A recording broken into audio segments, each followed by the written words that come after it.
கதைங்கிறது சர்க்கரை கோட்டிங் மாதிரி. நீங்கள் மருந்து கொடுக்கணும்னா அந்த மருந்தை ஒரு சுகர் கோட்டட் அப்படித்தானே கொடுக்கிறீர்கள். ஏதாவது ஒரு கசப்பான விஷயத்தை கொடுக்க வேண்டும். ஏன் அது கசப்பான விஷயம்? எப்போவுமே நமக்கு எது நல்லதோ அந்த நல்லதை யாராவது சொன்னால் அது கசப்பாக தான் இருக்கும். அது கேட்கவும் கசப்பாக இருக்கும், சுவைக்கவும் கசப்பாக இருக்கும். அனுபவிக்கும் போது தான் அதனுடைய சிக்கல் தெரியும். அந்த கசப்பை நமக்கு சொல்லும்போது நேரடியாக சொன்னால் ஏற்றுக்கொள்ள மாட்டோங்கிறதுக்காக ஒரு கதை வடிவத்தில் சொன்னார்கள்.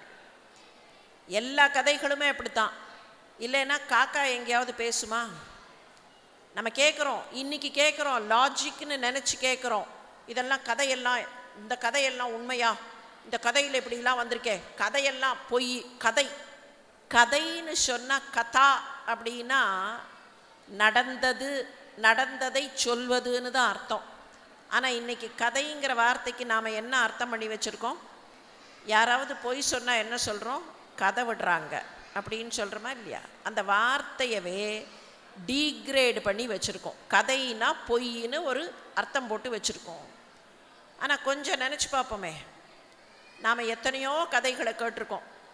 இந்த முயலும் ஆமையும் ரேஸ் விடும், காக்காயும் நரியும் ஒரு வடைக்காக சண்டை போடும்.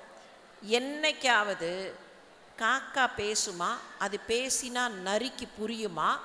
இல்லை அந்த நரியும் காக்காயும் பேசுறது நமக்கு புரியுமா அப்படின்னு கேட்டு பார்த்துருக்கோமா? முயலும் ஆமையும் ரேஸ் விட்டுதுன்னு சொல்கிறோமே, அந்த முயலுக்கும் ஆமைக்கும் நடுவராக இருந்தது ஒரு மனிதராக கேட்டு பார்த்துருக்கோமா? ஏன் கேட்டு பார்க்கல? அந்த கதை கேட்கும்போது இருக்கிற சுவாரஸ்யத்தில் அந்த கதை நமக்குத்தான் சொல்லப்படுகிறதுங்கிறத மறந்து போகிறோம். ஒன்றுமில்லை, மகாத்மா காந்தி ஒரு 3 குரங்கை உட்கார வச்சார் இல்லையா? தீயதை பார்க்காதே, தீயதை பேசாதே, தீயதை கேட்காதேன்னு. குரங்குக்கு சொன்னாரா நமக்கு சொன்னாரா? யாருக்கு சொன்னார்? குரங்குக்கு சொன்னாரா நமக்கு சொன்னாரா? நமக்கு தானே சொன்னார். ஆனால் என்னைக்காவது காந்தி கிட்ட, காந்திஜி மன்னித்து விடுங்கள், நாங்கள் எல்லாம் என்ன குரங்குகளா? எங்களை பார்த்தா குரங்குகள் மாதிரி இருக்கா? எங்களுக்கு சொன்னீர்கள்னு சொன்னால் நீங்கள் எங்களை மாதிரி பொம்மையைத்தானே வச்சுருக்கணும், எதுக்கு குரங்கு பொம்மையை வச்சீர்கள் அப்படின்னு கேட்டிருக்கோமா? நம்ம மனசுங்கிற குரங்கை கட்டுப்படுத்துறதுக்கு அவர் சொன்னார்.